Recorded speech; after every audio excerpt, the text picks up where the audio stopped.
Here's how to take a free test ride with Savings VIP's $500 hotel savings card. Just go to savingsvip.com and click Test Drive as shown here. Activating your $500 hotel savings card is easy.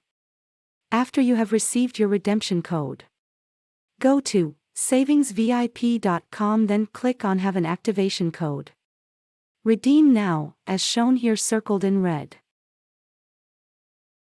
This screen will appear, then please enter your redemption code. Make sure there are no spaces before and after the code when you type it in. Please complete this form that will appear and click Agree on Terms and Service Agreement. You'll be taken to the home page where you can start planning and booking your next vacation. You'll find your account page by clicking My Account in the upper right-hand corner as seen circled in red here. Once on your account page, click on Member Profile as circled in red. Your ID is your email address you registered and your password is your phone number until you change it in your member profile. Password can be changed at the bottom of Member Profile page as shown here circled in red.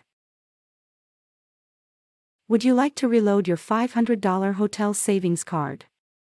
That's easy, just purchase another card and go to your account page, which can be found on the upper right-hand corner. Now that you are on the account page, click on Hotel Dollars Transactions as circled here in red. Put in a new hotel savings code in the blank circled in red right above Add Hotel Dollars and then just click Add Hotel Dollars to submit your new redemption code. Just like that, more hotel saving dollars are added to your account as shown here circled in red. If needed, you'll find instructions in this offer and in your emailed voucher. Thanks for letting me share and enjoy the savings.